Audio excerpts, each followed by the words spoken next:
Hello there, fabulous people. Welcome to English Brainwash.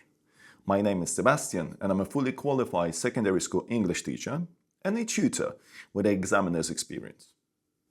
Quick disclaimer, I'm not a professional YouTuber or a content creator. Nonetheless, I will do my best in those videos to help you with any of your exam needs. Today, I would like to introduce you to Say a Lot About a Little. When it comes to literature, students frequently ask, what are the best quotes to use for analysis? Well, it's very simple. Any quote you can prove is relevant to the question. Proof is the key here. Remember, it's not about what's in the text, but what you can prove that is in the text. So don't just use a quote because everybody says it's a good quote. If you cannot prove the quote's meaning and significance in connection with the question, of course, it is not a good quote. Honestly, a well-selected one-word quote can be more than enough to prove your point. As a matter of fact, it is possible to get a top mark without knowing a single quote by heart. But for that, you need to know the story/plot very well. Don't believe me? Ask your teachers. However, if you think, oh great, I don't need to read any of the text nor learn quotes and I can get a top mark, you're wrong. Don't worry, I'll show you an example of what I mean and how to do it later in the video. Though I'll give you a hint. Think of your favorite book, film or series. The better you know this story, the less you have to worry about remembering the quotes and significant events. Right? I know. Some of you will say to that, you see what I did there? One more thing before we begin.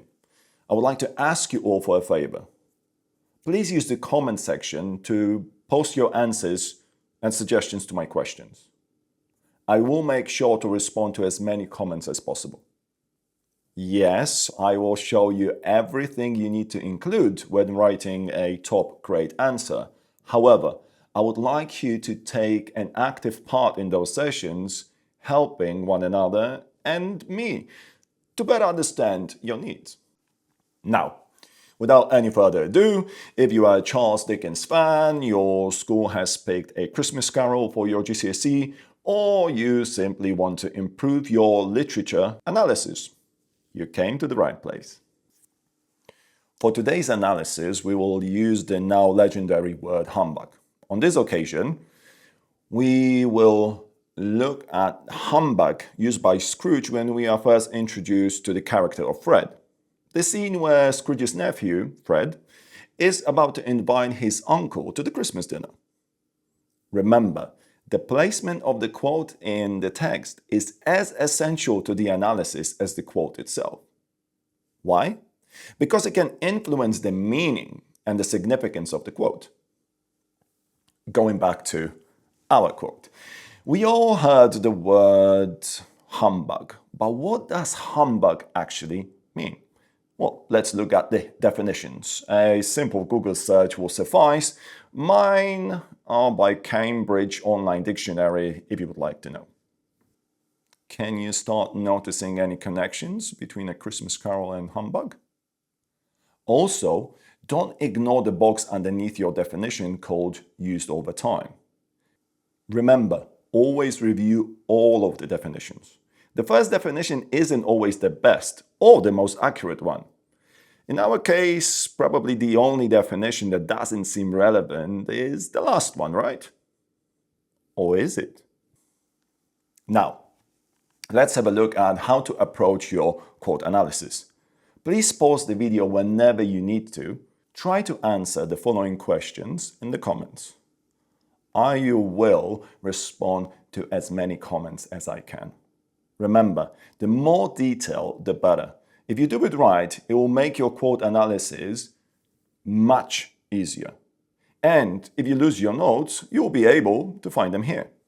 Of course, all our context questions are relevant to the entire novella. However, they can be as easily applicable to other texts from the period and beyond. where relevant, of course. I will also include a link to a superb BBC documentary on Charles Dickens and the invention of Christmas. Some of you might not be aware, but the way we celebrate Christmas nowadays is mainly thanks to Charles Dickens and A Christmas Carol. Also, some of you might not know that once before we almost lost Christmas, as it was made illegal by the Parliament. However, for today I have something slightly different to share regarding the context. It's from the 1849 Notes and Queries periodical. You can find the link in the description. Did you hear me? 1849. Coincidence? Pause the video now to read it in detail. Even though both paragraphs can be made relevant to our analysis, in my sample paragraph I will attempt to incorporate the idea from the second paragraph by H.F. Boyd. Can anyone guess how? Now, let's have a look at what to include in the analysis. First of all, can you work out what the language or structural techniques of a quote might be?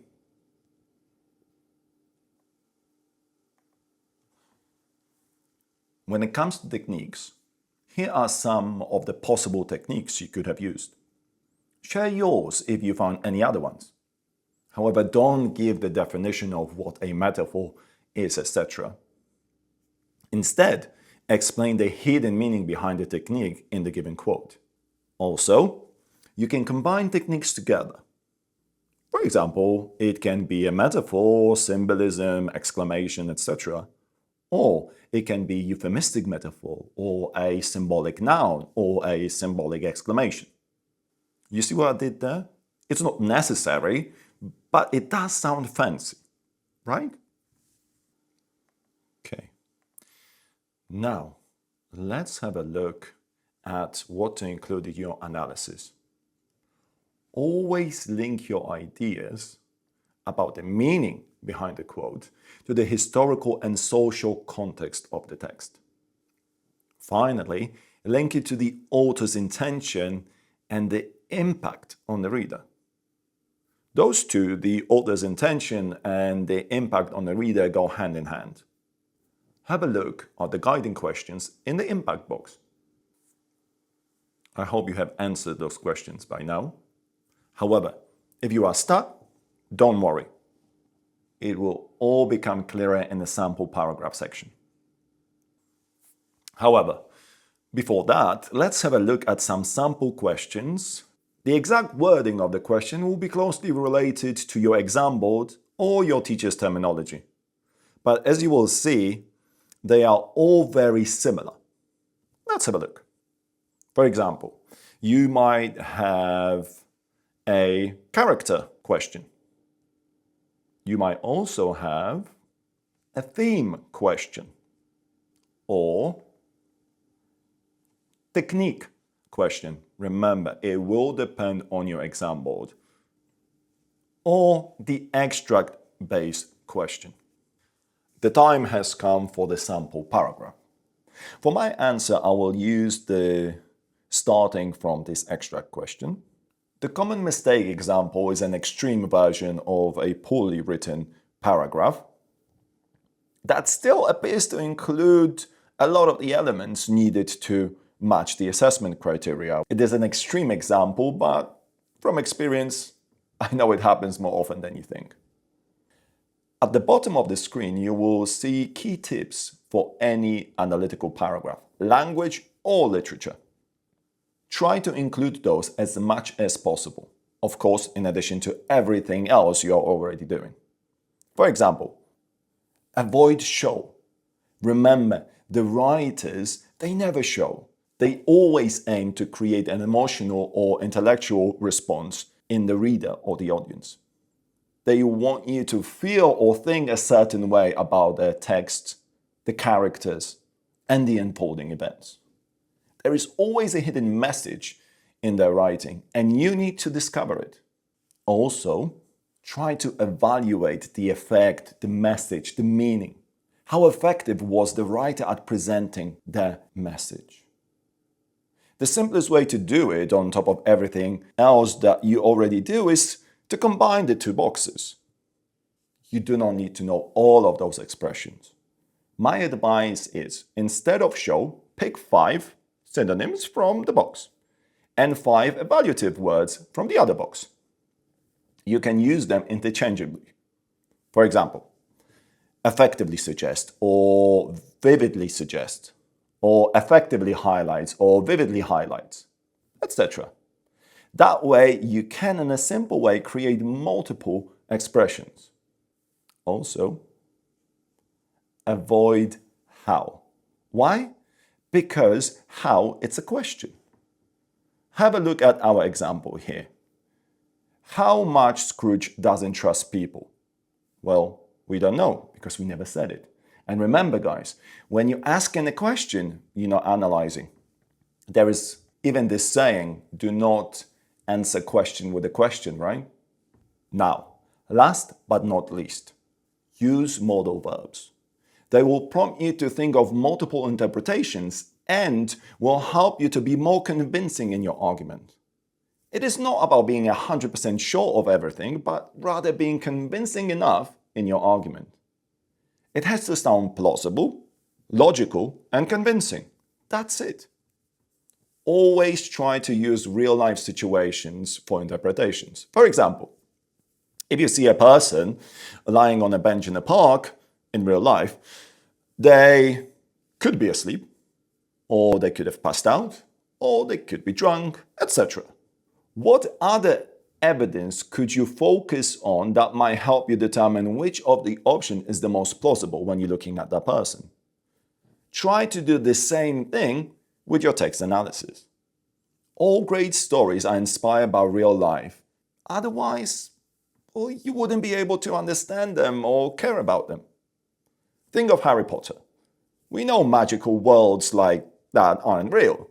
So how come do we care so much about those characters? Well, I think you all know why. Now, let's have a look at my improved paragraph. Read through it and please look for how many short embedded quotes can you find? How many techniques did I use? Have you noticed how I used the Merry Christmas? Or that I analyze HUMBUG as multiple techniques? Honestly, text analysis can be great fun. Remember, there is no such thing as a perfect paragraph. And there is no one style of writing analysis that is better than the other. Personally, I love writing frames like peel, peter, petal, etc. If you look carefully at my example, you will find those elements there. However, I have fun with those elements and mix them up, double some or stretch them or even change the order. Also, have a look. How many references to context or the writer's message or the impact on the reader can you find? In other words, how did the writer create an effect on the reader? In my opinion. Remember, context stems from historical and social problems of the period or the writer's personal experiences. And you need to include this in your analysis. Ah yeah, I promised you the no quote example. Well, here it is. If you look at this particular sentence here, now, as you can see, I'm making a reference to a very specific event in the novella. However, how do I include the technique? Well, have a look at this here. I use the word reflects here. However, if I was to replace it with symbolizes, well, that way I've just included a technique. As you all know, symbolism is a technique. Hence, then I would be talking about that the interaction between Scrooge and Fred symbolizes something. So you see, I made the event a technique. The same as I can make the title of the novella also a technique. Also, please let me know what do you think about my use of the context that I mentioned earlier on. Now, some additional questions for you to answer in the comments. How would you improve this example or make it more your style? What would be a good idea for the following paragraph? Can you think of a good quote or a reference to use next? Please leave your answers in the comments, or if you feel extra motivated, why not write your paragraph in the comment and share it with us? I'll be more than happy to give you feedback on your writing. This brings us to an end. Thank you ever so much for today, and I hope you found it helpful. If you find any quote that you think is challenging or would like me to analyze for you next, please post it in a comment. In the meantime, take care and bye-bye.